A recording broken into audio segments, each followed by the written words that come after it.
hiciere, o la persona, Perdóname, Lau. no te preocupes, la persona que lo hiciere con el consentimiento de ella, ¿no? Entonces ese es un tipo de delito, el delito de aborto autoprocurado. Después está el delito de aborto no punible, y que es cuando el aborto se da por violación, por inseminación artificial o por implementación indebida. Y aquí lo que decía el Código Penal de Sinaloa es que si tú querías abortar por violación, podías hacerlo dentro de las primeras 12 semanas y después ya no podías hacerlo y entonces era delito. Entonces, la Procuraduría General de la República se quejó de este Código Penal, que es muy similar al que existe en muchos estados de este país, y les dijo que pues consideraban que no estaba bien, que iba en contra de los derechos de las mujeres. Y entonces presentaron otra vez este documento de queja que se llama Acción de Inconstitucionalidad, y en este caso fue la 148/2017. Eso quiere decir que se metió en el 2017. ¿Y qué contestó la Corte? A Coahuila. La Corte declara inconstitucional la prohibición absoluta del aborto. Es decir, ningún estado, o bueno, en el caso de Coahuila, ningún código penal de Coahuila o el código penal de Coahuila, nada más existe ese, puede prohibir de manera absoluta el aborto. Se debe contar con un breve espacio para garantizar el derecho a decidir de las mujeres y o personas gestantes, ¿no? ¿Qué son personas gestantes? Es la comunidad trans, ¿no? Los hombres, bueno, más bien las mujeres que se creen hombres, entonces no podríamos decir que es una mujer embarazada, es una persona gestante. Y bueno, para vernos muy progresistas, así está la sentencia, o bueno, el proyecto de sentencia de la Corte. Oye, ¿a qué te refieres con un breve espacio de tiempo para garantizar el derecho a decidir de las mujeres? ¿Quién sabe? La Corte no estableció el plazo, lo deja a consideración de los legisladores. Es decir, a un bendito legislador se le puede ocurrir que sean 12 semanas, a otro se le puede ocurrir que sean 3 meses, 4 meses, 5 meses, 6 meses, 9 meses. Y en mi experiencia, ¿no? En los 3 años que estuve revisando estos temas, es posible, todo es posible, ¿no? O sea, hemos tenido iniciativas presentadas por diputados y diputadas para promover el aborto a los 6 meses. O sea, eso es una realidad en este país. O sea, no hay que traer ejemplos de Estados Unidos y no, eso es algo que pasa en México. Ya hay iniciativas de esa naturaleza y la Corte no estableció un plazo. Entonces, sí le dijo a Coahuila que no puede prohibir el aborto de manera absoluta, pero no le dijo cuál es el breve espacio de tiempo que considera prudente, ¿no? Señaló de igual forma la inconstitución. Hay una mano levantada. Sí, adelante. Sí, mira, Laura, yo estoy viendo ahorita con respecto a lo del aborto. En nuestro país, como tal, se ha metido la prohibición del aborto, pero como dices, cuando es por violación, creo que es una decisión que toma la persona por la que fue violada. O sea, en esa parte sí, no sé, se podría tomar la decisión de esta persona del concebir el hijo o no. Y aparte, pues ahora sí, como dices, los legisladores toman esas decisiones por los cuales es un grupo de legisladores que toman decisiones y como dices tú, como puede surgir un legislador que propone un tanto tiempo para poder abortar o, o que se siga conforme va la ley que impone, ¿no? Sí, así es. Mira, yo te puedo decir digamos, mi opinión personal sobre si las mujeres deberían de tener el derecho a decidir en caso de violación. Me parece que es una tragedia la violación sin duda, ¿no? O sea, lo primero que deberíamos de estar condenando es el hecho de la violación. Desafortunadamente, cuando se dan ese tipo de debates, parece que la violación queda en segundo término, ¿no? Y lo más importante es si matamos al bebé o no lo matamos, en lugar de estar pensando si hay que llevar ante la justicia a quien haya cometido una violación, porque además los protocolos que se derivan de esta ley o de esta consideración implican que la mujer que fue violada no tenga que avisarle al sistema de justicia que fue violada y que el médico que la atiende en el sistema de salud no tenga que avisarle al sistema de justicia que tiene una víctima de violación. Esto significa que nadie está persiguiendo al violador, ¿no? Y que podría estar en su casa y que podría estar siendo también víctima de trata de personas y entonces estarían llevando a la mujer a que aborte sistemáticamente y como nadie lleva el control y como hay que proteger los datos, etcétera, entonces no se hace justicia en este país.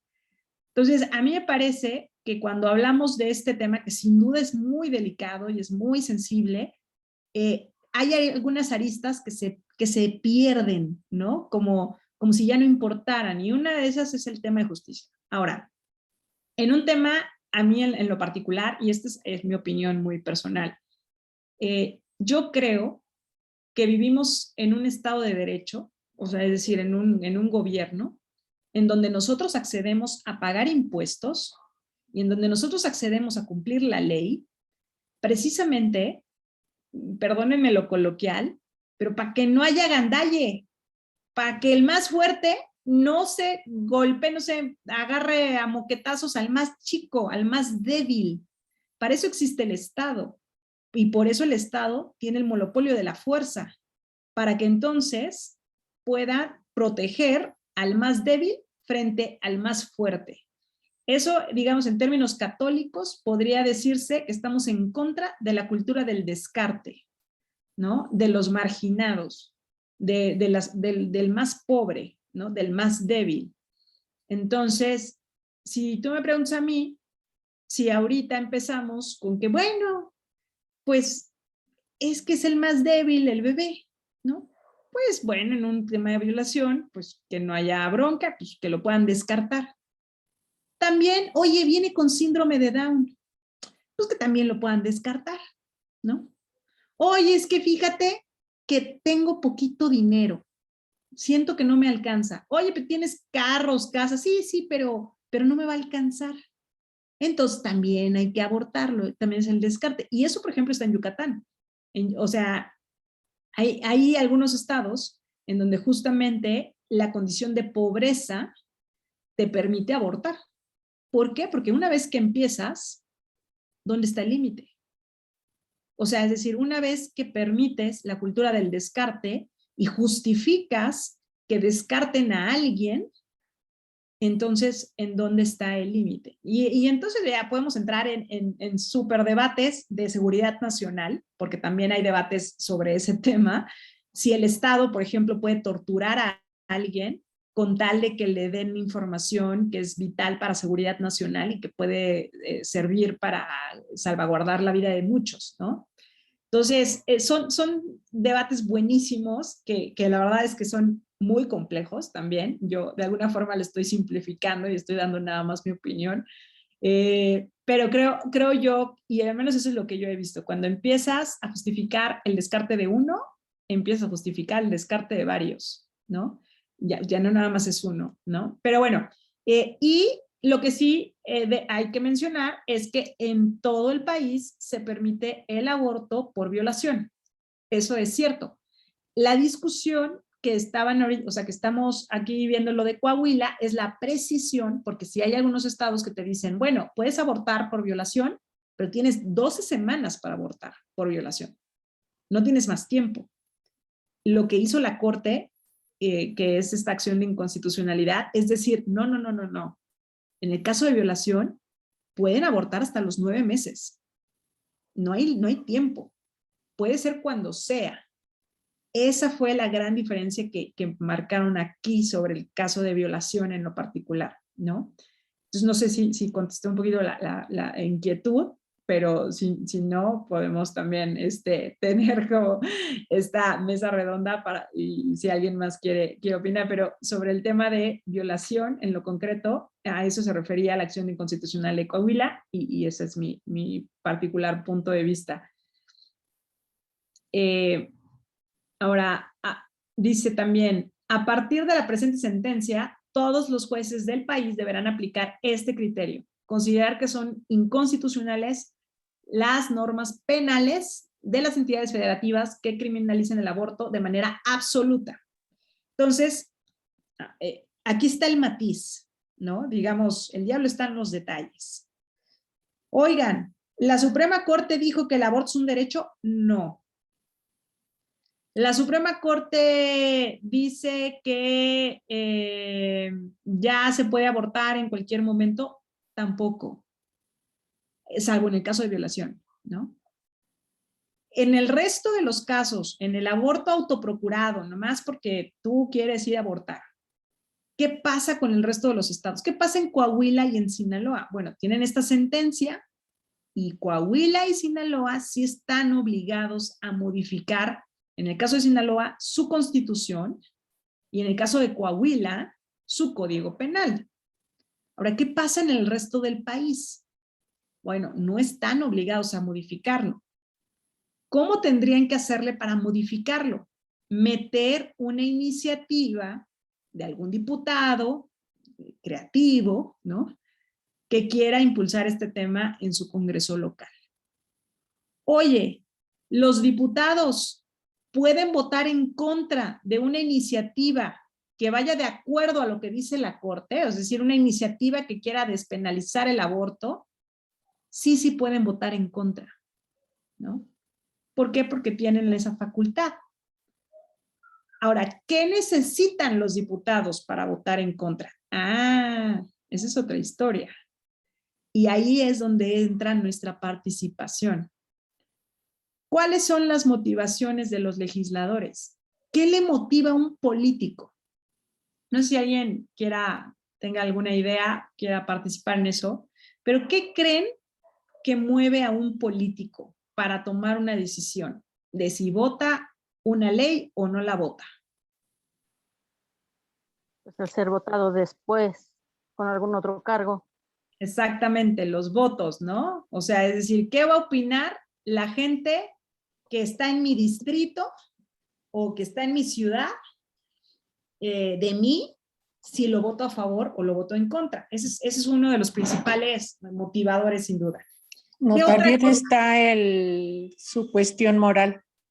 Su cuestión porque moral. Hay veces que aunque estén allí y estén conscientes de que están haciendo mal, lo aprueban para quedar bien con determinada grupo de personas. Así es, así es. O sea que hay una cosa que se llama el círculo rojo, sin duda, que es este grupo de personas que pueden influir en la toma de decisiones, que generalmente son empresarios, periodistas, sindicatos, algunos poderes fácticos, ¿no? Grupos de poder muy organizados y sus convicciones también, que también lo mencionaban, juegan un papel importante a la hora de tomar una decisión. Ok, también él se desarrolla, lo hace así como que el que lo acepte, ¿no? El que él acepte eso para poder subir de rango, subir de una categoría que ellos lo llevan así los políticos. Exactamente, también como este tema de estatus, ¿no? Y que le permita subir en su carrera política, ¿no? O sea, inclusive se llega a dar, que hay algunos que hasta tienen sus cuates de clínicas y cosas así, a donde después van y recomiendan para que lleguen y ya de ahí pues tienen también algún ingreso extra. Exactamente, los intereses económicos, ¿no? Que también mueven este tipo de decisiones.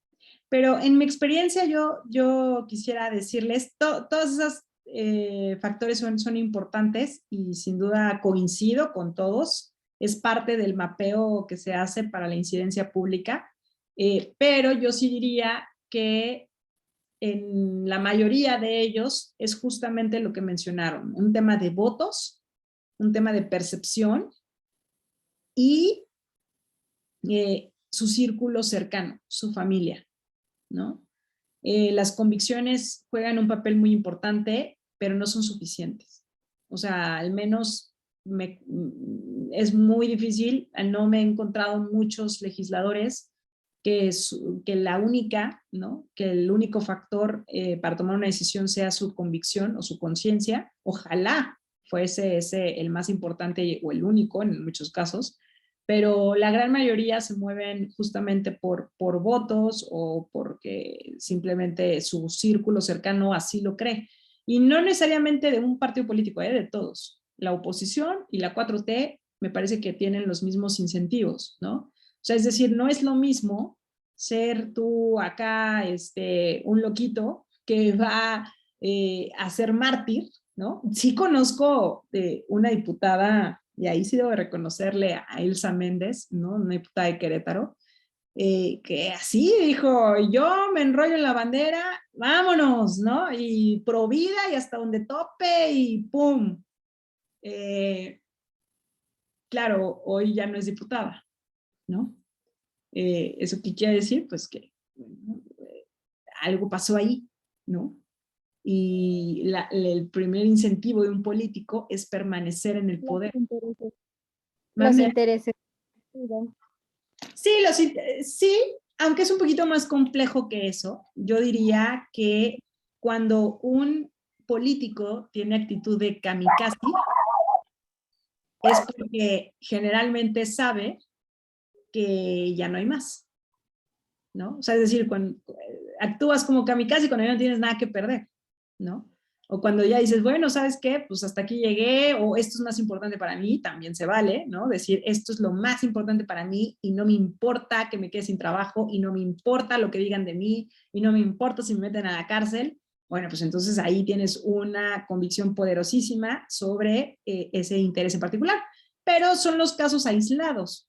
La gran mayoría está preocupado por el sondeo público, ¿no? De qué va a decir la gente si yo voto esto o lo otro. Entonces, ¿por qué hago esta acotación en este momento? Bueno, porque lo que hizo la Corte fue decidir que Sinaloa tiene que cambiar su constitución y que Coahuila tiene que cambiar su código penal, pero no para el resto de los estados. Ahora, aquí está un poco truculento. ¿Qué sí están obligados los diputados del resto de los estados? Hay una cosa que se llama proceso legislativo. Entonces, para cambiar una ley en la Constitución o en el Código Penal, ¿cuál es el primer paso? Presentar una iniciativa. En algunos estados existe la figura de iniciativa ciudadana, en otros estados no existe y entonces tiene que ser un diputado. Entonces tú metes tu iniciativa y dices, yo quiero cambiar el Código Penal de Morelos porque quiero que se permita el aborto. Ok. ¿Qué pasa después? Lo mandas a una comisión, un grupo de diputados que van a evaluar si esta iniciativa puede pasar o no puede pasar. Durante 11 años, la lucha pro vida, digamos, teníamos un as bajo la manga. Cuando alguien quería promover el aborto en un estado, lo primero que les decíamos es inconstitucional. No puedes hacerlo, porque tu constitución protege la vida desde el momento de la concepción hasta la muerte natural. Entonces, aunque lo quieras hacer, no lo puedes hacer por una votación simple, digamos por 50+1 en el Congreso, tienes que hacerlo por 2/3 partes, o sea, es más complicado, necesitas más votos, ¿no? Y a veces hasta los ayuntamientos tienen que votar para que tú puedas pasar una ley del aborto. Eso lo dijimos por 11 años. Sí, pero es como con los niños, que si le permites a uno hacer la travesura y se lo aplaudes, pues ya los demás niños lo van a querer hacer. Sí, no, sí, exactamente. Y eso fue, ahorita voy a justo ese ejemplo, nada más voy a terminar esta idea. Entonces, hoy, si alguien mete una iniciativa para despenalizar el aborto, no importa cuántas semanas, en cualquier estado de la República que tengan en su constitución la protección a la vida desde el momento de la concepción hasta la muerte natural, la respuesta es sí lo puede hacer. Con mayoría simple, con los votos 50+1. No necesitan más votos, no necesitan que pasen por una reforma constitucional, porque la Corte ya dijo que se puede, o sea, que puede convivir el derecho al aborto o la posibilidad de aborto, digamos, para quitarle el tema de derecho, la posibilidad de aborto, libre desarrollo de la personalidad, con el derecho a la vida. Eso fue en donde lo dieron en toda la maceta, a la lucha pro vida. Entonces, es muy complicado ahora que los grupos pro vida le digan al diputado que no puede aprobar la despenalización del aborto que porque la Constitución protege la vida en su estado. Eso ya no, digamos, ya no tiene razón jurídica, ya no tenemos la verdad sobre ese tema. ¿Lo pueden hacer? Sí, sí lo pueden hacer. ¿Lo pueden hacer con la mitad de los votos más uno? Sí, con la mitad de los votos más uno. ¿Necesitan reformar la Constitución para modificar el Código Penal? No, ya no lo necesitan hacer. Ahí es, digamos, el traste en el que nos dieron en todo el país. Aunque las sentencias de la Corte son para Coahuila y para Sinaloa, ahí es donde a todo el país nos ponen a temblar, porque entonces ahora hay que andar contando los votos. Y me ha tocado desde sacerdotes hasta grupos del Frente o Red Familia o Sociedad Civil o grupos de empresarios. Ahí tengo una chicharra aquí, espero que no se escuche tanto. Sí se escucha mucho. A ver, déjenme un momento.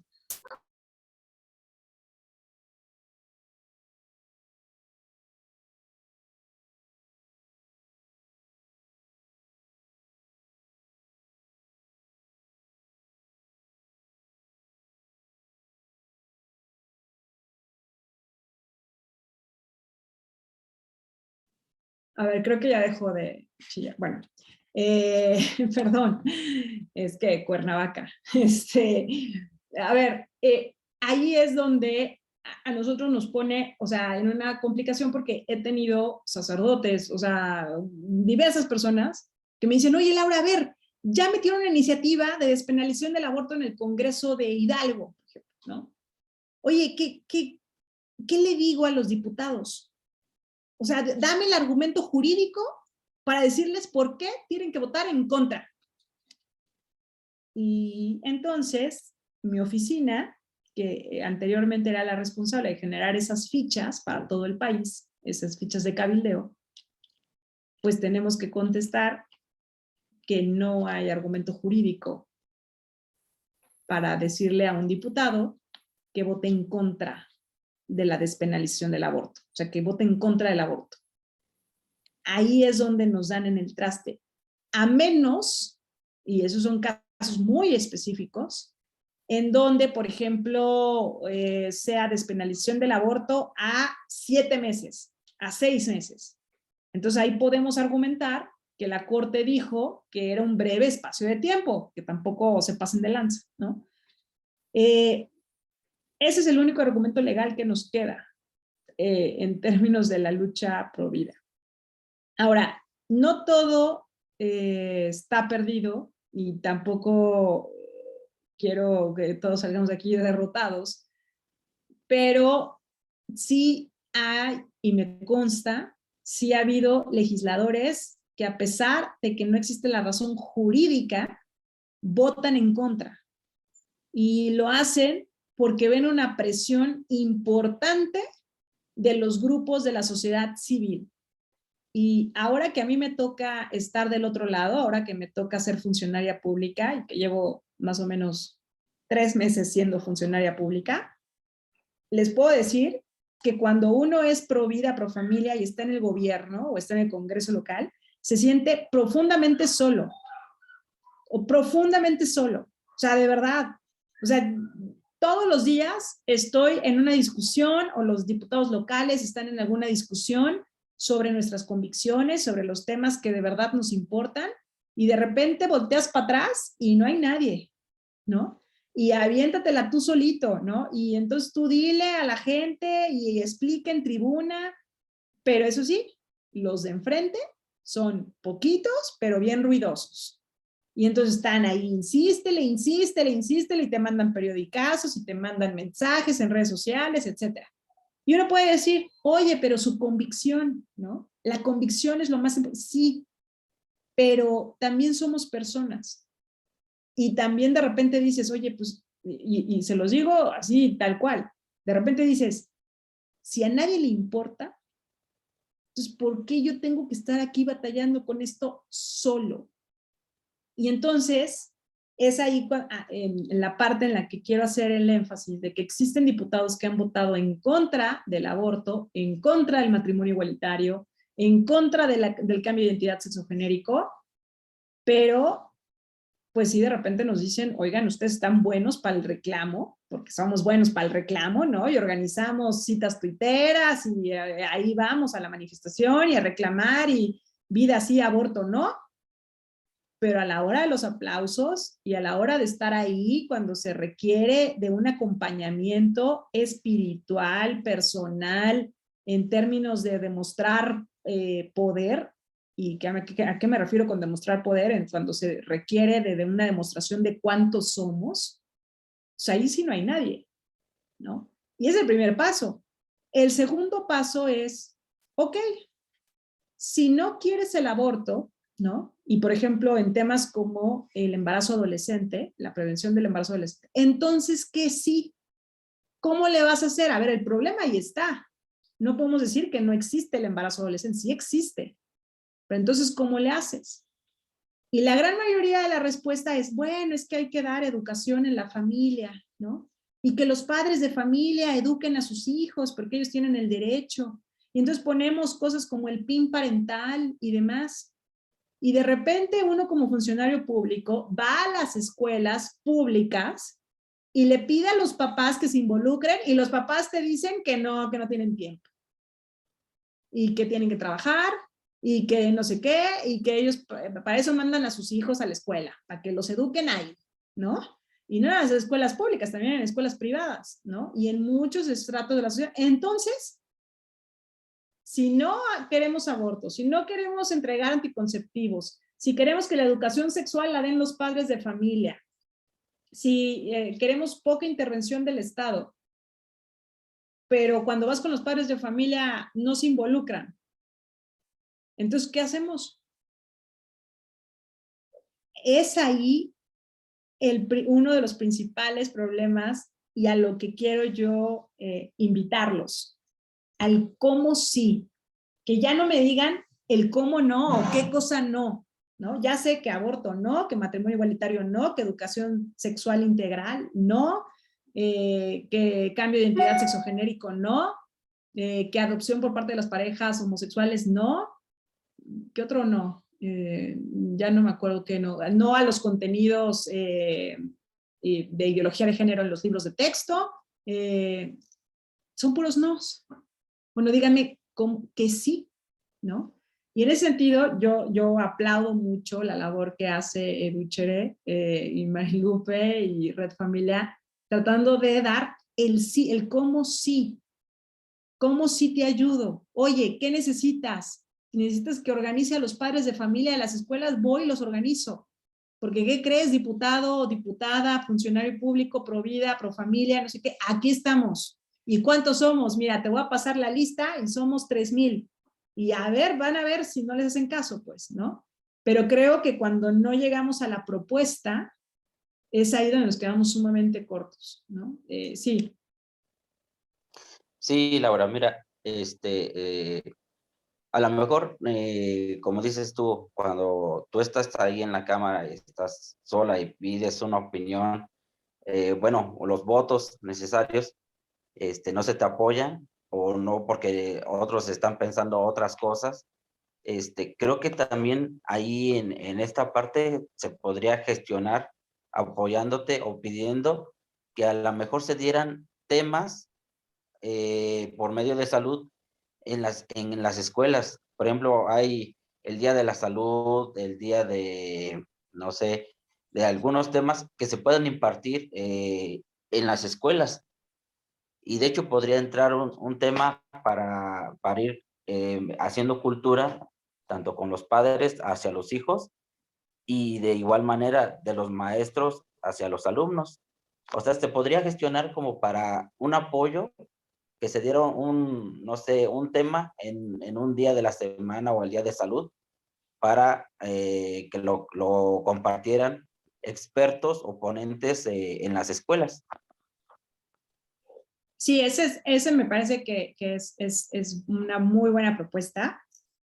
Y eso yo creo que, digamos, una vez más, veamos, el diablo está en los detalles, ¿no?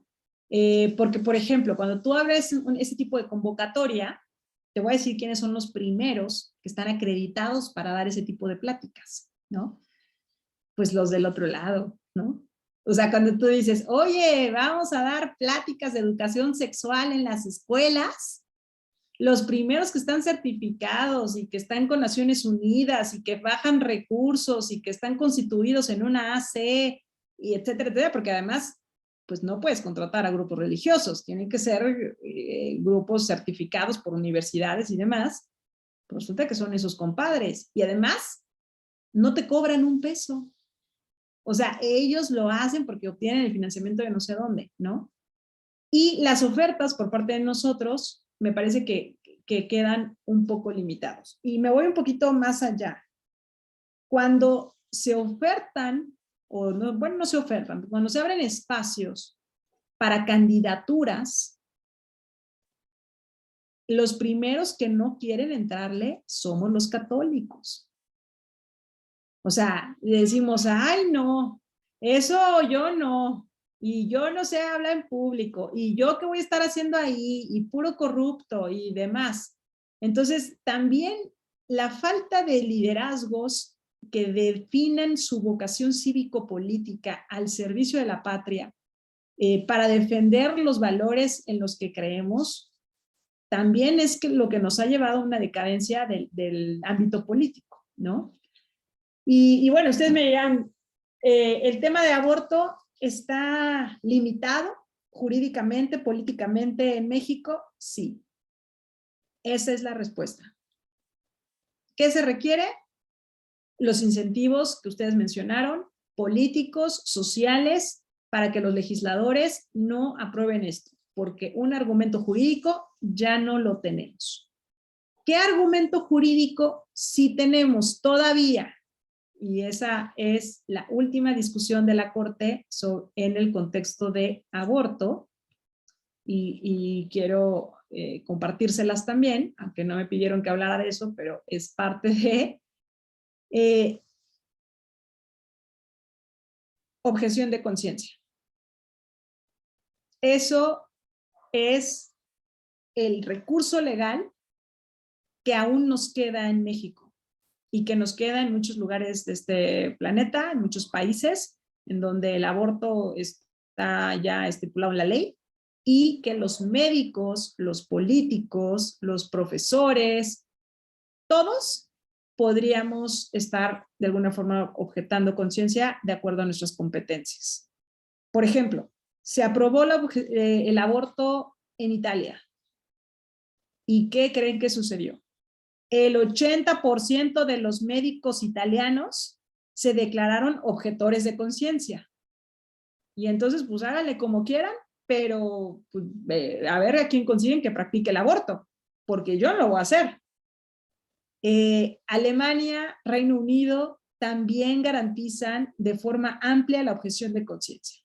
Entonces, la última discusión de la Corte en el tema de aborto fue la reforma del artículo 10 bis de la Ley General de Salud, en donde se establecía la objeción de conciencia para los médicos, para el personal de salud, Y la Corte dijo que no, que lo tienen que volver a hacer. Entonces les volvió a dar tarea a los diputados y les dijeron, oye, así como pusiste el artículo 10 bis, creo que hay que reformarlo. Marilupe, sí. Oye, Lau, y una pregunta, o sea, hace rato comentabas que no hay un argumento jurídico, ¿no? Para el tema de la despenalización del aborto. Sí. Pero, por ejemplo, si yo soy, o sea, hago lo del, aplico o soy objetor de conciencia, no sé cómo se podría decir. O sea, decir, ese podría ser como un argumento. Sí, ese podría ser el argumento individual, pero digamos, lo que no existe ahorita es, o sea, porque venían a nuestra oficina y dicen, oye, es que dime qué le digo al diputado para que no vote a favor del aborto. Le dije, bueno, pues trata de hablarle de sus convicciones, ¿no? O de su familia, o hazle una manifestación. O sea, ya estrategias políticas, pero legales, ya no tengo ningún argumento, que es el mismo tema del matrimonio igualitario, ¿no? También llegaban a mi oficina y me decían, oye, hazme una ficha con el argumento jurídico para decirle a un diputado que vote en contra del matrimonio igualitario. No, eso ya no existe. ¿Por qué? Porque ya tenemos un criterio de la Corte y la Corte manda, ¿no? O sea, si dice que es blanco y si dice que es negro en términos legales. Pero un diputado puede votar en contra nomás porque sí puede. Entonces hay que convencerlo, pero no por la vía legal, sino por la vía política o de cabildeo, ¿no? Entonces eso es como un poco lo que estoy como tratando de establecer. Ahora, ¿qué todavía tenemos por la vía legal? La objeción de conciencia, ¿no? Entonces por eso digo yo que es el último recurso que nos queda en la objeción de conciencia. Bueno, esto es un poco más técnico sobre qué pidió la Corte, ¿no? La Corte pidió en términos de objeción de conciencia, bueno, eso se los puedo poner aquí. Esto es lo que dice la Corte, que está esperando que los diputados corrijan en el artículo 10 bis de la Ley General de Salud. La Corte les dijo a los diputados que no se puede objetar conciencia por discriminación. ¿Y quién creen que según dicen la Corte que somos discriminadores? Pues nosotros, ¿no? Entonces, bueno, que no se puede objetar conciencia si el fin para hacerlo es limitar el acceso a la salud del paciente. ¿Por qué? Porque hay médicos, y en eso tenemos mucho trabajo que hacer, que cuando objetan conciencia dicen, oye, es que yo quiero objetar conciencia porque no quiero que tal paciente se practique un aborto. Cuando tú dices eso, entonces no te van a permitir objetar conciencia porque tu finalidad es limitar el acceso a la salud del paciente. Entonces hay maneras de pedir la objeción de conciencia. No se puede pedir nomás así lo que te salga del corazón, pues, ¿no? Debe abstenerse de emitir algún juicio de valor el médico que quiera hacer una objeción de conciencia. El personal objetor tiene la obligación de referir al paciente, es decir, si tú no quieres practicar un aborto, tienes la obligación de encontrarle quién sí, lo cual a mí me parece que es una violación a la objeción de conciencia, o sea, es decir, no es tu chamba, tú nada más dices, no lo quiero practicar y ya que el sistema de salud se haga bolas, ¿no? O sea, no es tu labor andarle buscando a ver quién sí se lo practica, ¿no? Y también pusieron como restricción que cuando el retraso pudiese significar un riesgo o una carga desproporcionada para el paciente. A ver, ¿quién de aquí ha ido al Seguro Social y lo han atendido de manera inmediata? Nadie. Y no se trata de que si es un aborto o no es un aborto, es el sistema de salud pública. Y aquí lo que nos está diciendo la Corte a los diputados es, no, si por tu objeción de conciencia, médico, significa que van a tener que retrasar el aborto unas semanas, no, pues entonces, no se puede, no puedes objetar conciencia. Oye, o sea, ese es el sistema de salud, no es culpa del médico, ¿no? Entonces dice, quienes no cumplan los requisitos pueden incurrir en responsabilidad penal y administrativa. y en ningún caso las instituciones de salud pueden retrasar la prestación del servicio argumentando indisponibilidad. ¿Qué quiere decir? La Corte sabe muy bien que así como en el caso italiano, México podría convertirse en un país en donde esté legalizado el aborto, pero tengas más del 80% de los médicos objetores de conciencia, porque no quieren realizarlo. Y entonces, con este candado que le está mandando la Corte a los diputados, les están diciendo que si en una clínica o en alguna institución de salud no existen médicos que quieran practicar un aborto, entonces tienes que obligar a los objetores de conciencia a practicarlo, porque no puedes argumentar indisponibilidad.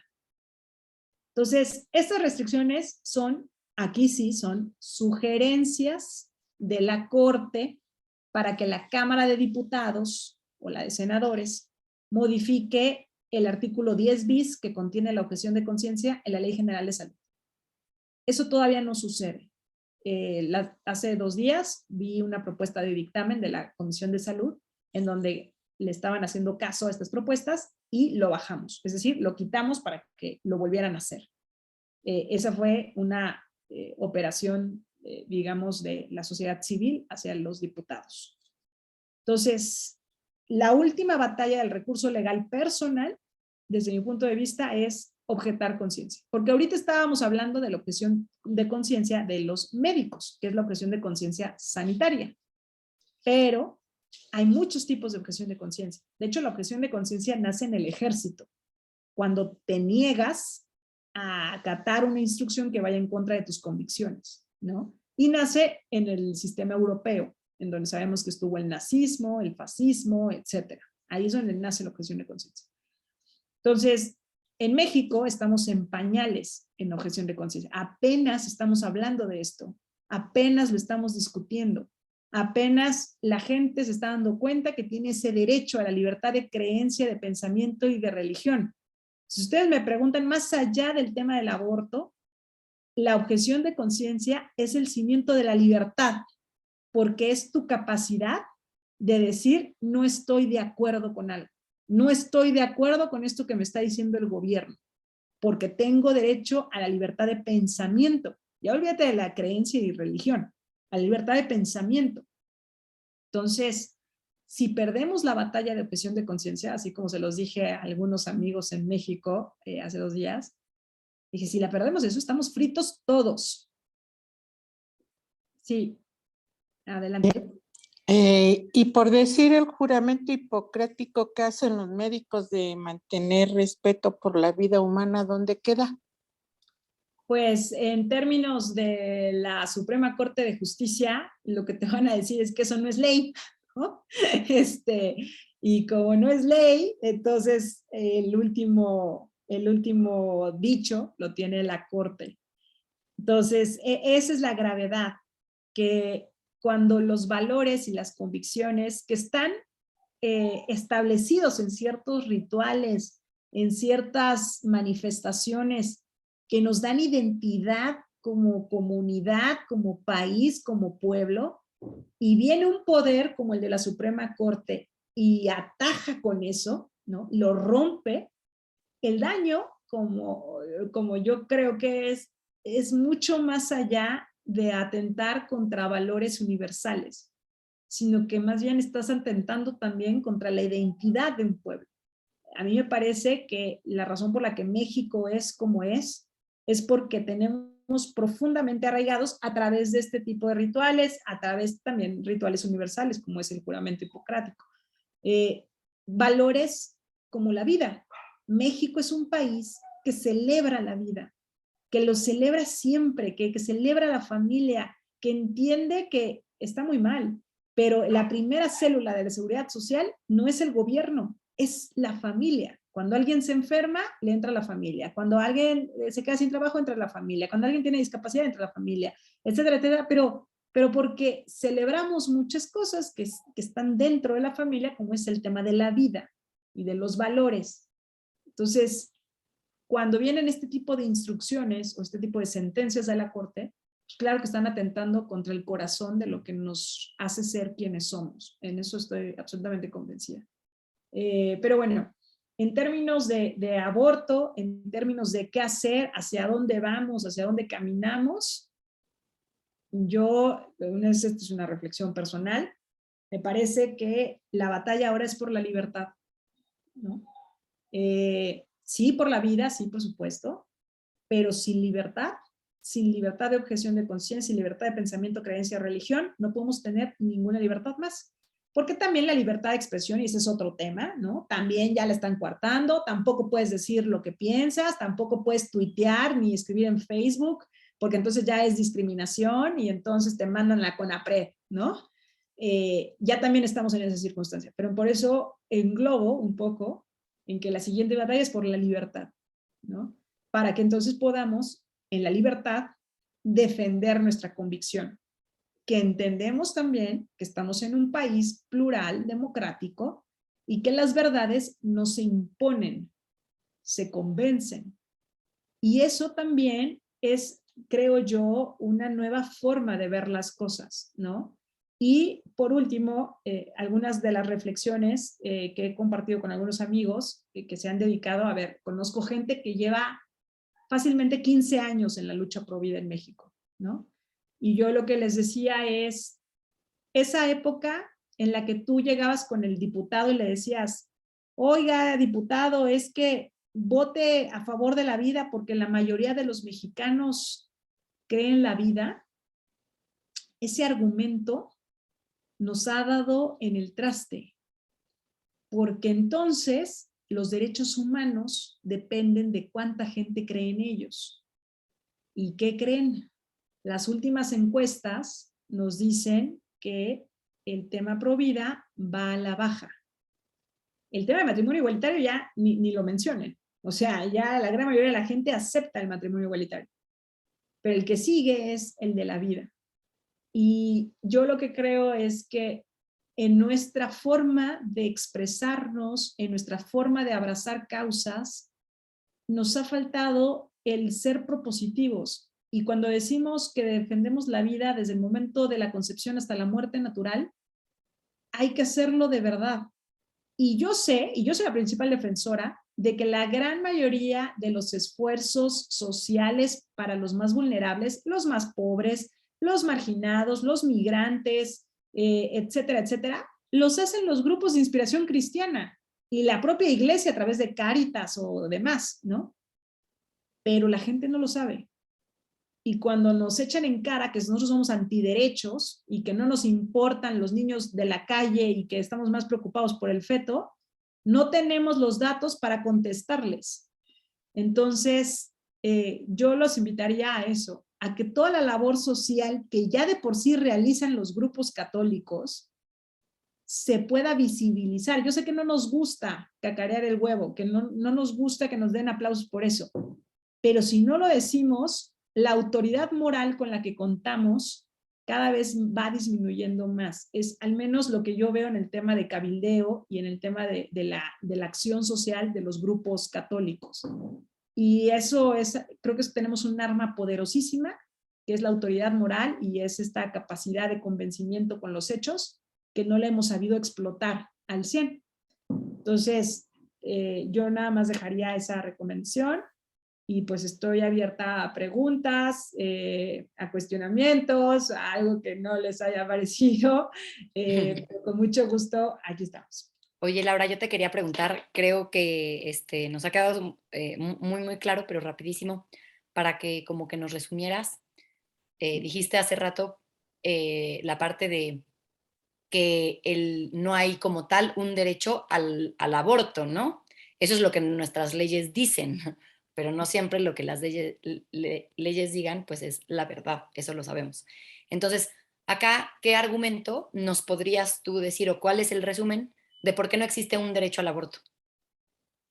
Bueno, en primer lugar, lo que nosotros hemos mencionado y que sigue siendo vigente es que en ningún tratado internacional se reconoce el derecho al aborto. Eso no existe, ¿no? Y el propio Arturo Saldívar, presidente de la Suprema Corte de Justicia, lo sabe muy bien y lo quería incluir en estas sentencias que les acabo de mencionar, y no se lo aprobaron. Eso es, bueno, un momento de lucidez de la Suprema Corte. Entonces, en ningún tratado internacional existe ese reconocimiento. ¿Qué sí existe? Existe una interpretación derivada del libre desarrollo de la personalidad. ¿Por qué? Porque la época en la que la discusión era si había o no había vida, cuándo comienza la vida, si en el momento de la concepción o cuando ya tienes desarrollado tu sistema neuronal o tu sistema, no sé, psicomotriz, etcétera. Esa discusión ya no existe en México. Las nuevas generaciones, ¿qué están discutiendo? ¿El bebé me estorba para mi vida o no me estorba? Esa es la pregunta. Ya no es cuándo comienza la vida. Entonces, todos los grupos católicos que se estuvieron aprendiendo cuándo comienza la vida para defender la vida, bueno, esa ya no es la pregunta. Entonces, como la pregunta ahora es si afecta tu proyecto de vida, lo que quieren argumentar es que el derecho al aborto es un derivado del derecho al libre desarrollo de la personalidad. Y entonces, como tú tienes libre desarrollo de la personalidad, pues entonces puedes interrumpir tu embarazo o abortar en el momento que quieras porque va en contra de tus planes y se acabó. Entonces, digamos, eso es lo que argumenta. Nuestro argumento es, ahora sí que en términos positivos, cuadrados. Dime en qué tratado internacional está el derecho al aborto y no existe. Entonces, es el primer argumento. El segundo argumento es, no puede ser un derecho y un delito al mismo tiempo. Eso va en contra de la lógica jurídica, ¿no? Entonces, el aborto es un delito en todo el país, incluyendo Oaxaca, Ciudad de México, etcétera, incluyendo el criterio de la Corte. Lo que dijo la Corte es que tiene que haber un breve espacio de tiempo, pero no dijo que fuese un derecho, ¿no? Se tiene que penar después de cierto momento. Entonces, ese es el segundo argumento que nos ha funcionado muy bien y que tiene toda la lógica del mundo. No puede ser un derecho y un delito al mismo tiempo. Perfecto, muchísimas gracias. Adelante, Mariana. Buenas noches. En el caso de la Ciudad de México, yo siempre tuve entendido que las leyes que hicieron para permitir el aborto también obligaban a los médicos de instituciones públicas a realizarlo. ¿Hasta dónde esto es cierto y cómo se ha manejado esta situación, específicamente en la Ciudad de México? ¿Qué tanto se ha podido pues mitigar esta situación para los médicos, hablando de esta cuestión de la conciencia, ¿no? De la objeción de conciencia. Sí, claro. Mira, fíjate que justamente es una pregunta súper interesante, porque muy pocos pro vida, me incluyo, nos habíamos metido a ver qué pasaba en la Ciudad de México después de la despenalización. Y lo que nos encontramos justamente para discutir el tema de objeción de conciencia a nivel federal, lo que nos encontramos es que la Ciudad de México lo que hizo primero es concesionar el servicio a privados. Entonces, lo que sucede es que hay clínicas privadas a las que les paga dinero el gobierno y les paga un monto así, no sé, ya sabes, típico del gobierno, ¿no? O sea, un lápiz cuesta 5 pesos y te lo pago a 20, ¿no? Y esos 15 extra alguien se lo está clavando, ¿no? Bueno, así le están haciendo con las clínicas de aborto privadas. Entonces, le están dando pues un monto mucho más caro, no sé, 3,500 pesos, imagínate, por aborto cuando les dan misoprostol. Pues que no cuesta eso, ¿no? Pero bueno, en fin, es un tema ahí de corrupción interesante. Y lo segundo que están haciendo con los servicios de salud públicos es que establecieron clínicas que dan el servicio de aborto. Es decir, no todas las clínicas lo dan. Y entonces lo que hicieron es agrupar a los médicos que estaban dispuestos a efectuar un aborto en ciertas clínicas. Y entonces cuando alguien va a solicitar un aborto, la mandan a esas clínicas. Por eso tenemos tan identificados los abortorios, o sea, como las clínicas donde hay mucha más demanda, porque es ahí a donde las mandan. No todas las clínicas públicas de la Ciudad de México dan ese servicio, sino que hacen la referencia. Entonces, eso nos los pusieron como modelo a nivel nacional. Bueno, más bien, no nos lo pusieron, nosotros lo investigamos para dar esa solución al gobierno federal una vez que se apruebe el tema de la despenalización del aborto en el Código Penal Federal, que creemos que va a ser en algún momento, ¿no? Entonces, si eso va a ser en algún momento, ¿qué vamos a hacer para proteger a nuestros médicos cuando objeten conciencia? Y entonces, bueno, se nos ocurrió que podríamos replicar el modelo de la Ciudad de México, en donde, pues, a ver, los objetores de conciencia no practican abortos. Y, oye, la mayoría de los médicos son objetores. Híjole, pues ni modo. En el caso de la Ciudad de México, hasta donde me quedé en la investigación, era más o menos 50-50, ¿eh? O sea, no es que todos los médicos de la Ciudad de México quieran practicar abortos, están más o menos a mitades. Y no, hasta donde nosotros tenemos entendido, no están obligando a los médicos a practicar algo que no quieren. Ok, eso incluye enfermeras que tampoco tienen la obligación de participar, ¿verdad? Sí, exactamente. La discusión ahorita, yo elaboré una ficha de propuesta en objeción de conciencia y yo pedía que todo aquel que participara en el proceso, desde el inicio hasta el fin, pudieran objetar conciencia. Claro que no quieren que pase eso, entonces nada más lo quieren meter solo, porque por ejemplo, a ver, practican un aborto y el cuerpo del feto, alguien tiene que hacer la disposición de esos, de los restos. ¿Esa persona podría objetar conciencia? ¿No? ¿Atentaría contra sus convicciones? ¿No? ¿Podría dormir en la noche? ¿No? Entonces, bueno, o sea, son preguntas. En los países europeos, en Reino Unido, tienen el esquema amplio. Todo el mundo, toda la gente que quiere participar, o sea, que de alguna manera se involucra, puede objetar conciencia.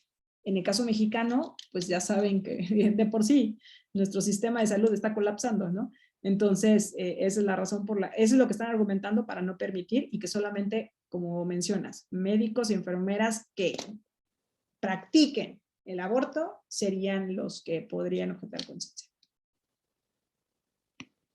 Muy bien, muchas gracias. Voy a aprovechar de una vez la otra.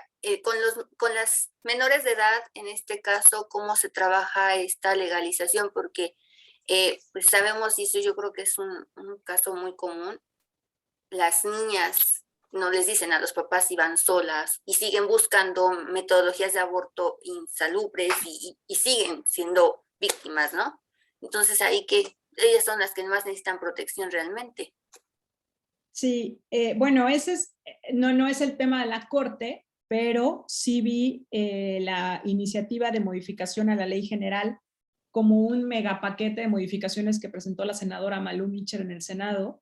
Y entonces, no nada más modifican la Ley General de Salud, modifican la Ley General de Acceso de las Mujeres a una Vida Libre de Violencia, etcétera, etcétera, etcétera. Y ahí establecían, perfecto, que si si un menor de edad quiere tener acceso al aborto, entonces que puede ir acompañado de un tutor, pero que si el tutor no le daba permiso, entonces entraba el sistema DIF. O sea, es decir, tienes tu patria potestad mientras des permiso. Pero cuando no quieras dar permiso, papá, entonces te quitas y entra el sistema DIF. Entonces, bueno, esa es una modificación, una propuesta de ley que está en el Senado, que no la han aprobado, todavía no la aprueban, ¿no? Pero eso es lo que ellos están pensando para resolver el asunto de los menores de edad, ¿no? Digamos, es esta tendencia que tiene sus cosas buenas también, de ver a los niños, niñas y adolescentes como sujetos de derecho, ¿no? ¿Eso qué significa? Que tienen cierta autonomía, que tienen un grado de autonomía dependiendo de su madurez. ¿En qué momento pueden decidir algo así? Eso es lo interesante. ¿Quién decide el interés superior del menor? Si es el papá o es el Estado, es ahí lo interesante, ¿no? Porque muchos de nosotros decimos, sí, no dejas a los niños comprar cigarros, no dejas a los niños comprar chatarra en algunos estados, pero los dejas abortar, ¿no? Entonces, o sea, ¿qué clase de criterio es ese? Pero bueno, esto que te comenté es la forma de ellos de resolver el asunto de los menores de edad, ¿no? Bueno, pues ojalá no se dé. Gracias. Sí, claro que sí. Arnulfo creo que tiene la mano levantada.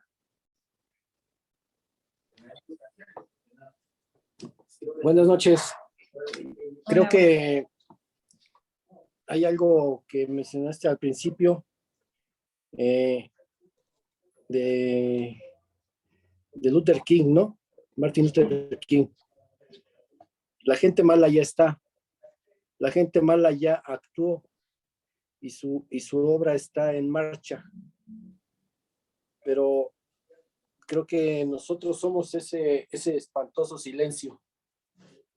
Somos parte de ese espantoso silencio desde el momento en que permanecemos indiferentes ante lo que viene sucediendo. Habiendo tantas herramientas para poder llegar a tantas personas, conocidos y no conocidos, familiares o no familiares, y hacerles ver con bases, con fundamentos, qué es la vida y por qué se debe de respetar.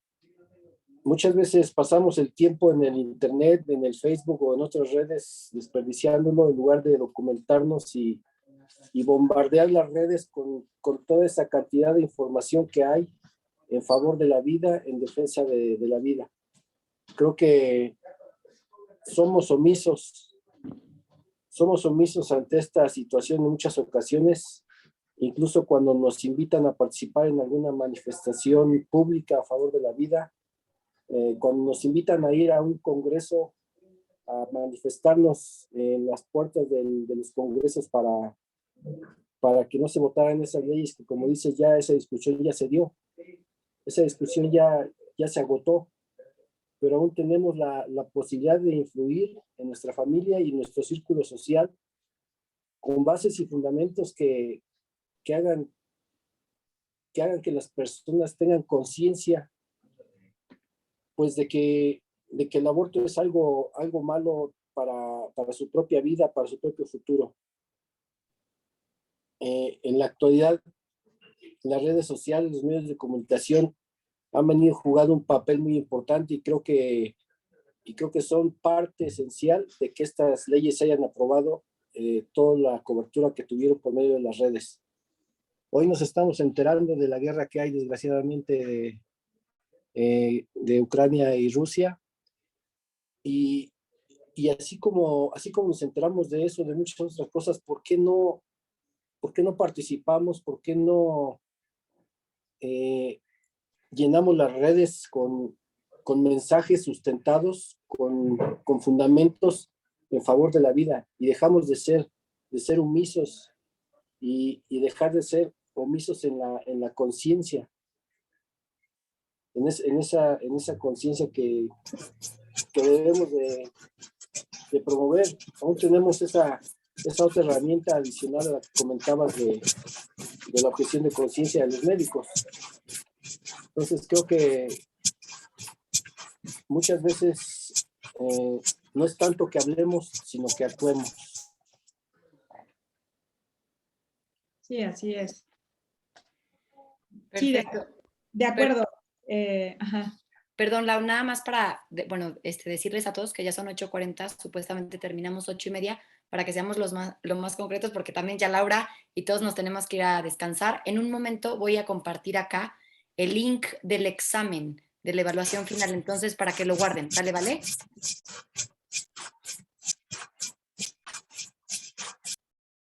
Sí, listo. Sí, Mauricio.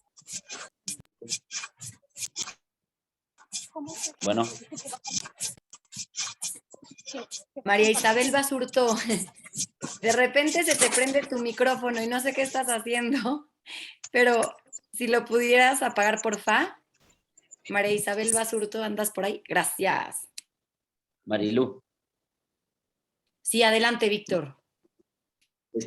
Por ahí, para que, como no habían entrado todos hace rato, no sé si les puedas compartir otra vez que va a haber una evaluación. Ah, sí, gracias. Sí, miren, les recuerdo, a los que no entraron al principio, les comenté, bueno, ya se los habíamos comentado desde el inicio, pero les vuelvo a recordar que va a haber una evaluación final. Esta es, pues, un poquito para recapitular lo que vimos, para su constancia de participación, se va a cerrar el día de mañana hasta las 10 de la noche, se cierra. Sale, entonces tienen de ahora hasta mañana a las 10 de la noche para contestar. En la primera parte son contenidos y hay una última que son para retroalimentación, para evaluación de nosotros, del curso. ¿Sale, vale? Y ya ahorita, no sé si alguien quiera comentar algo y una última pregunta, o si Laura, tú ya quieres cerrar, pero ya para irnos a descansar. ¿Se podría que fuese hasta el sábado? Ay, Alman, ¿por qué? Ay, sí, yo, ¿por qué? Porque luego el trabajo, o sea, bueno, ahorita por ejemplo, pues yo ya estoy cansada, ¿no? Trabajo todo el día en la computadora. Mañana me pasa lo mismo. Entonces, el día que está uno más relajadito para poder concentrarse y contestar un examen, pues podría ser el sábado. Y dice Mariana, no. Para mí son iguales. A ver, Georgina, ¿qué opinas? Georgina, ¿que levantaste la mano? Sí, buenas noches. Sí, ¿Sí me escuchan? Sí. Sí, yo también opinaría que sí es posible hasta el día sábado, porque tenemos algunas actividades, pero dentro de lo posible, ojalá se pudiera hacer. Ok, vamos a hacer una cosa. Gracias. Lo voy a cerrar mañana a las 10 de la noche y les pido por favor que me escriban personalmente al correo de marilupe.prosperi@gmail.com o al de formación.educhere. Se los paso a Estela y específicamente solamente quien tenga un caso muy particular lo vemos. ¿Les parece bien? La mayoría lo cierro mañana a las 10 de la noche y si hay un caso en particular, yo me pongo de acuerdo con la persona para ver cómo lo hacemos. ¿Les parece bien? Ok, muchas gracias. Perfecto. Lau, no sé si ya quieras terminar, cerrar, y bueno, agradecerles obviamente a todos, porque pues ya es la última sesión, agradecerles muchísimo pues todo, su participación, todas las personas que se quedaron desde el inicio. Acá tengo la asistencia de todos, los que cumplieron con estrellita, ahí les va su estrellita en la frente, los que estuvieron todas las sesiones puntuales. Sé que a veces no es un tema que podamos controlar, sino el trabajo, la familia, los niños, esto, la luz, el internet, muchas cosas, pero también esperamos que haya sido de su agrado, que hayan aprendido mucho, que hayan conocido pues a grandes personas, ponentes, personas que están involucradas tanto en asociaciones civiles como en universidades, como en el gobierno, que acá está Laura. Y pues bueno, ha sido para nosotros la primera versión de este curso de parroquias. Con ustedes abrimos, espero que continuemos. De hecho, ya lo estamos promocionando en otras parroquias, en Monterrey, etcétera, etcétera. Entonces, pues esperamos que esto se reproduzca y también, obviamente, decirles a ustedes que si están interesados, puede haber una segunda parte, ya dependerá del párroco y de ustedes, ¿verdad? Si quieren una segunda parte, los dejamos descansar, no se preocupen, ¿eh? En unos meses, pero pues que sepan que estamos a su disposición. Ya tienen mi correo, Estela también tiene mi contacto y cualquier cosa que necesiten, por favor, siéntanse pues con la confianza de acudir a nosotros en cualquiera de estos temas que vimos, ¿no? Si nosotros no podemos contestarlo, los derivaremos con quien sí, pero pues aquí está Red Familia y Educhere a sus órdenes y ha sido de verdad un placer conocerlos a todos. Y Laura, pues a nombre también de Naye, de Educhere, de Red Familia, porque ahorita sí nos estamos presentando como Red Familia, ¿verdad? Pues agradecerte infinitamente tu tiempo, y te otorgamos pues este agradecimiento virtual, que ya te lo haremos llegar a tu correo, por tu valiosa colaboración como profesor del curso de formación en parroquias de Hidalgo. Acá está la firma de Nayeli, de tu servidora, y pues bueno, te lo agradezco de verdad de corazón, Laura, un gustazo. Hace ratito estábamos en junta, ahorita en este curso, y pues bueno, te lo agradezco mucho. Laura, antes de que nos vayamos, perdón. Sí. Antes de que nos vayamos, así como consejo, digamos, ya nos hablaste de la cuestión legal y todos los cambios que se han venido haciendo, de lo que sí digamos, se está permitiendo y no se está permitiendo de las armas con las que pues se está atacando esta problemática, pero desde tu punto de vista y más o menos visualizando la cuestión de nuestra posición ¿qué es lo que sí podríamos, así como resumido, para no, no irnos muy alargando, qué es lo que sí podríamos hacer para frenar desde nuestra trinchera? Sí, yo sugeriría que sigamos concientizando, como lo dijeron, en las familias, en los grupos y demás, pero con una modificación en el discurso. Eso es lo que yo quiero proponerles. La modificación en el discurso, ¿en qué consiste? En hablar sobre la cultura del descarte en lo general. A mí me parece que con las nuevas generaciones, con los más chavitos, con las redes sociales y demás, hay un aprecio por la vida auténtico. O sea, de verdad, o sea, el tema del medio ambiente, el tema de los marginados, las imágenes de la guerra en Ucrania, los desplazados, los migrantes, o sea, hubo una crisis también migratoria en Europa recientemente, o sea, las imágenes de pobreza y demás, son temas que mueven la conciencia de los más jóvenes, ¿no? O sea, y que mueven el sentimiento de injusticia, de decir, oye, es que yo estoy en contra de eso, el tema de feminicidios, etcétera. Hay una, me parece que es como una adhesión natural de esa generación, de las nuevas generaciones. Y yo creo que si nosotros empatamos esas causas con un espectro de vida integral, podemos, digamos, por así decirlo, volver a poner de moda el tema de la vida. Ahora, yo no digo que no se pueda. En Estados Unidos pasaron lo mismo que nosotros hace 50 años, más o menos, con Roe versus Wade. Y ahorita están revirtiendo el tema. O sea, Texas, la Suprema Corte está revirtiéndolo. Claro, les llevó como 50 años, ¿no? ¿Nosotros podremos hacerlo en menos tiempo? Yo creo que sí, porque a diferencia de esa generación de los Estados Unidos, nosotros primero seguimos teniendo valores culturales muy arraigados hacia nuestras creencias, pero también tenemos los usos de la tecnología y eso hace que los cambios sociales sean mucho más rápidos. Entonces sabemos que esto es un péndulo, ¿no? Y entonces el péndulo irá muy probablemente hacia la radicalización del tema del aborto a favor, pero de igual forma, así de rápido, regresará al tema de vida, yo creo, si hacemos nuestra parte. Y en ese sentido, me quedo con la propuesta de modificar el discurso. No digo que dejemos de hacer conciencia, sino que pensemos muy bien cómo lo hacemos y qué causas abrazamos emparejadas con el tema de vida para que tengan mayor penetración, sobre todo en los segmentos de la generación Z, generación millennial, es decir, los nacidos de los 90 para abajo, ¿no? O bueno, más bien para arriba, de los 90 a los 2000, 2020, etcétera.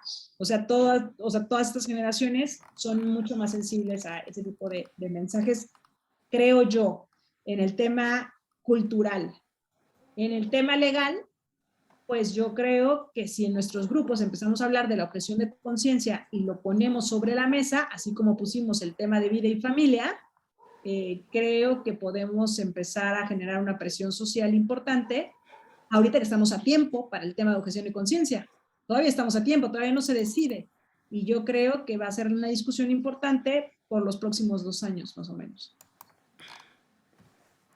Porque, por decir, bueno, hay una compañera de aquí de la parroquia, me hubiera encantado que hubiera estado con nosotros hoy, Pilar. Ella nos ha hablado en otro curso que estamos llevando, que ella nos ha hablado de que ella se va a los hospitales abortivos, se van afuera, o sea, ella y otras compañeras, y hablan, digamos, hacia la conciencia, en este caso de las chicas.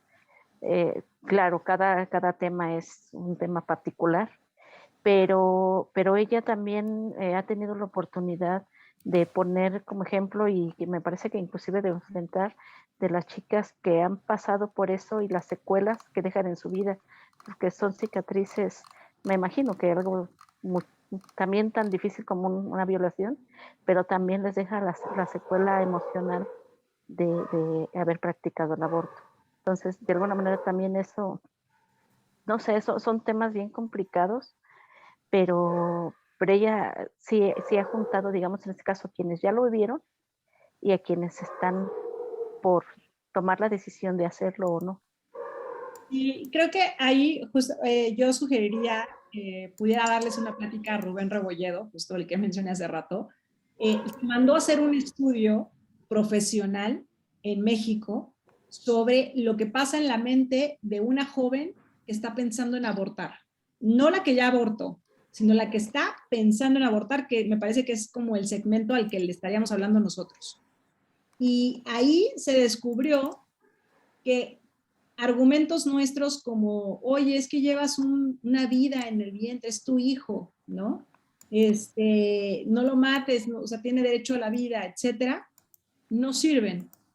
Y lo que nos decía ese estudio es, una mujer que está pensando en eso sabe que es su hijo, sabe que es una vida, pero lo que está discerniendo es, alguien tiene que morir, alguien se va a morir aquí, o mi bebé o yo. ¿Por qué?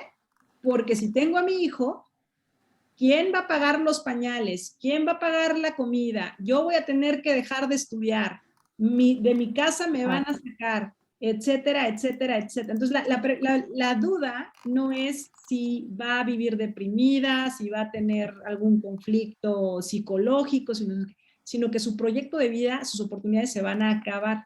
Y entonces, con ese estudio, Red Familia lanzó una campaña que se llama La Vida por Delante, en donde tratamos de visualizar las opciones de vida que podríamos ayudarle a la mujer embarazada y decirle, no estás sola, salvemos las dos vidas.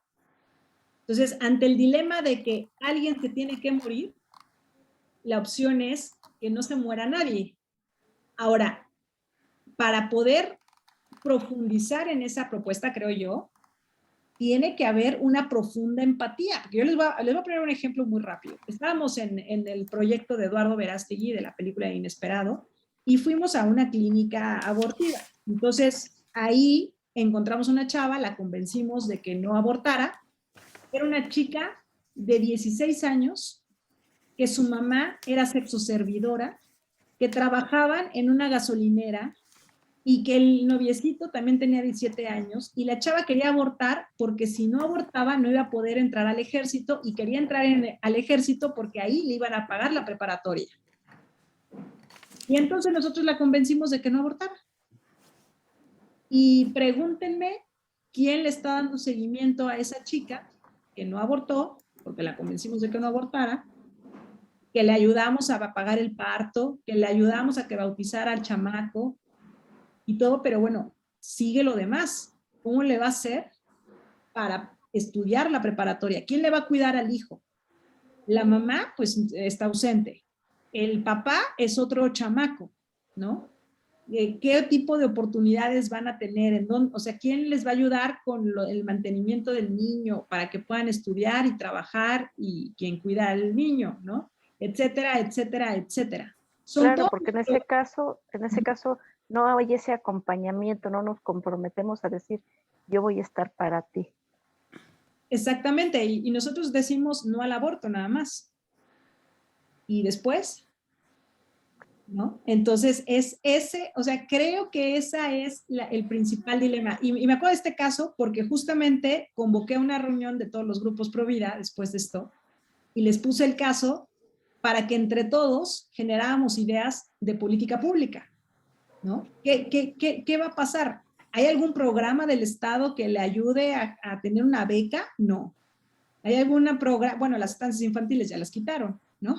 Entonces, es ahí el dilema que tenemos que resolverle a la chica que quiere abortar.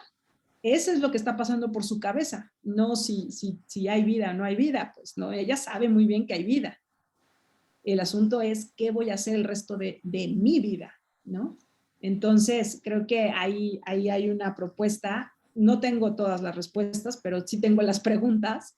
Y al menos esa fue la pregunta que nos hicimos en Red Familia en ese entonces. Y ese fue el estudio que se realizó y que se hizo de manera profesional, así como hacen los comerciales de Coca-Cola, para saber qué está pensando la persona a la que le queremos llegar y por qué vamos a hacer un spot de esa naturaleza. Nos dimos cuenta que los spots en donde salían imágenes del bebé en un aborto destazado, con sangre y demás, eso no convence a nadie. O sea, eso no le dice a una joven que no aborte porque mira qué horribles imágenes. Eso ya nos queda claro que no es o sea, no mueve la conciencia, ¿no? Sino más bien la búsqueda de respuestas de opciones de vida, en este caso. Perfecto, pues muchísimas gracias, Laura. Si quieres ya te puedes desconectar, porque si ya pasamos de los minutos un chorro, pero te lo agradecemos muchísimo, de verdad te mando un abrazo con mucho cariño. Claro que sí. Gracias por tu tiempo y por contestar a todas las preguntas, todas nuestras inquietudes.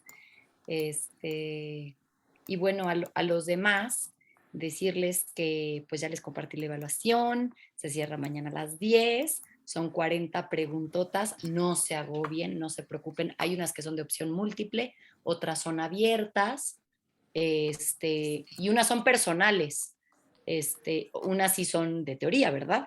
Pero hay otras que son, que se les pregunta directamente a ustedes qué harían, etcétera. Ya lo verán, no se agobien, de verdad.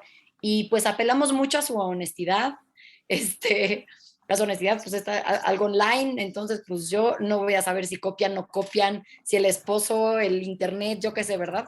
Pero esperamos que sea algo suyo, que realmente demuestre lo que aprendieron.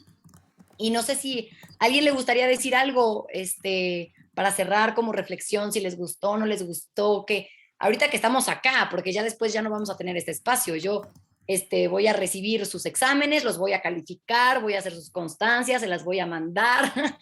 Si a alguien no le llega su constancia, me escribe y me reclama, Marilupe, ¿por qué? Y entonces yo, como Miss Tronchatoro, les diré, ¿por qué no cumpliste tu asistencia? Y así. Entonces, bueno, cualquier cosa que haya de alguna observación o algo, me pueden escribir directamente a mí. Pero bueno, ya para no alargar esto, me gustaría escucharlos. Alguien levantó la mano, pero ya la bajó. Me gustaría escuchar qué piensan. Acá, Georgina, muchas gracias por todo durante este curso. Felicidades por su trabajo. Muchísimas gracias, Georgina. Muchas gracias, Marilupe. No, hombre, ¿de qué? A ustedes. Oigan, los voy a extrañar.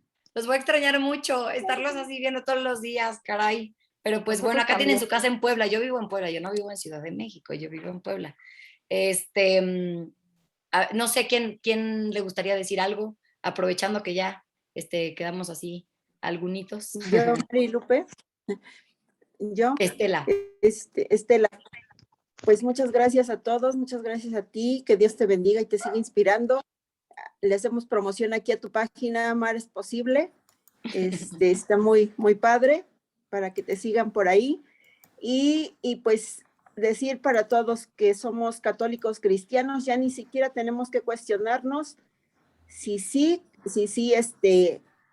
alguien es por violaciones, tiene derecho a matar a su hijo, ¿no? Yo creo que aquí es defender la vida, porque de la vida no somos dueños, sino de la vida es dueño Dios. Entonces, pues ahora sí recurrir a lo que nos proponen aquí, la objeción de conciencia.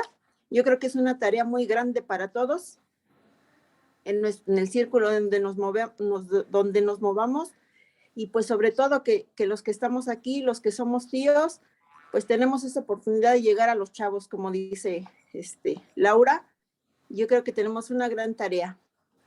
Y pues Karen. Gracias a todos. Perdón. Ok. Muchísimas gracias, Estela. Y bueno, tomando en cuenta lo que dice Estela, te lo agradezco muchísimo. Lo de la página y el apostolado que tengo en redes, sobre todo para sus chavos, si alguien quiere ahí decirles a sus hijos o que luego tienen inquietudes, a lo mejor luego entre jóvenes a veces hay mucho más cercanía, ¿no? Entonces, eso es algo que trato de hacer en redes. Y de lo demás, pues bueno, de acuerdísimo contigo, Estela, y como decía Laura, ¿no? Cambiar este discurso y también nosotros estar dispuestos a hacer cosas, ¿no? Porque luego estamos en muchas marchas, pero ya después como que nos lavamos las manos, ¿verdad? Entonces, no, sí hay que involucrarnos, sí hay que tener apostolados e involucrarnos, ¿verdad?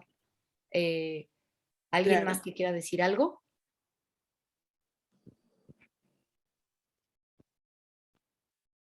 Pues nada, que muchas gracias, que Dios los bendiga a todos y sí se les va a extrañar.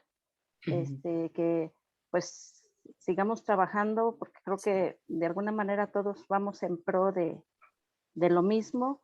Y pues gracias en este caso también públicamente se los doy a mi hermana que me invitó, Alma. Pero sobre todo yo creo que pues gracias a Dios, ¿no? Que nos da la oportunidad de aprender por este medio, y pues ojalá empecemos por dar frutos, porque de eso se trata, de que lo aprendido se vea en frutos en pro de Dios. Y De pues que Dios los acuerdo. bendiga a todos. Muchas gracias, Ángela. Muchas gracias. Y acá dice Margarita que gracias a Red Familia. Muchas gracias a todos los ponentes. Dios los cuide, bendiga. Los extrañaré al estar en este hermoso curso. Bendiciones a todos los participantes. No, pues de verdad que muchísimas gracias a ustedes por confiar en nosotros, por tenernos también paciencia. Fuimos aprendiendo, ¿verdad? Digo, no es la primera vez que hacemos cursos, pero sí es la primera vez que cursas a parroquia. Entonces fuimos aprendiendo en el trayecto, y cualquier cosa ahí en la evaluación, aunque hoy no quieran participar, ahí en la evaluación es la oportunidad de desahogarse. Ojalá que lo hagan, ojalá que lo hagan y se sientan en esa confianza, ¿verdad? Para que nosotros vayamos mejorando, sobre todo, y ojalá que todo lo que fuimos aprendiendo, pues nos ayude para tener mejores herramientas, para ser mejores cristianos, mejores católicos, y dar gloria a Dios, ¿verdad? Con nuestra vida. Marilupe, Sí, adelante. por favor felicita a Laura, ya no lo pude hacer porque salió, pero por favor felicítale su convicción, su fortaleza y su tenacidad. Volteas para atrás y no hay nadie. No es fácil, y sí, más estando en el medio político, hacerlo. Por favor, felicítala y que se mantenga en ese camino, y pues que Dios le bendiga y le fortalezca. Le dé sabiduría para seguir adelante. Sí, Arnulfo, yo ahorita en este mismo momento me voy a comunicar con ella para darle las gracias y le paso tu recado. Muchas gracias, Arnulfo. Y bueno, también un aplauso a Estela, oigan, a Estela, porque yo estuve duro y dale con Estela al principio, ya luego ya la dejé descansar, ¿verdad, Estela? Pero al principio, Estela esto, Estela el otro, que si esa persona, que si el otro. Entonces también un aplauso a Estela, que nos ayudó, que estuvo aquí como la cabeza de también este curso, ¿verdad? Entonces, de verdad, agradecerte muchísimo, Estela, también. Gracias, y al padre. Marilupe. Sí, sin dejar al padre Juan Diego, que fue el primero que se preocupó por nosotros, porque estemos formados, porque seamos unas personas formadas, ¿no? Sobre todo porque estamos, pues tratando con niños, con adolescentes. Y yo creo que para todo, pues gloria a Dios, ¿no? Por todo, porque Él es el que nos reúne. Estamos aquí en sus caminos y aquí nos encontramos. Sí, definitivamente. También yo me tendré que comunicar con el padre, que sí, él fue, la verdad, gracias a él, todo esto surgió porque nos pusimos a dar respuesta a las inquietudes del padre.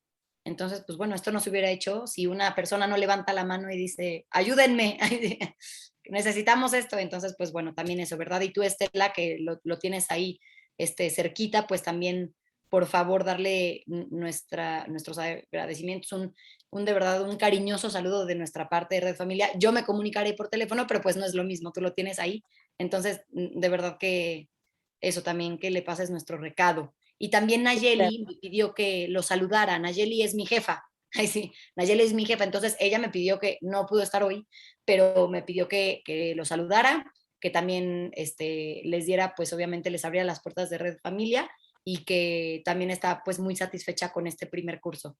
Entonces, pues bueno, gracias a todos. Estoy leyendo todos sus mensajitos, se los agradezco a todos, a Leti, a Edith, Víctor, Gabriela, todos, Ruth.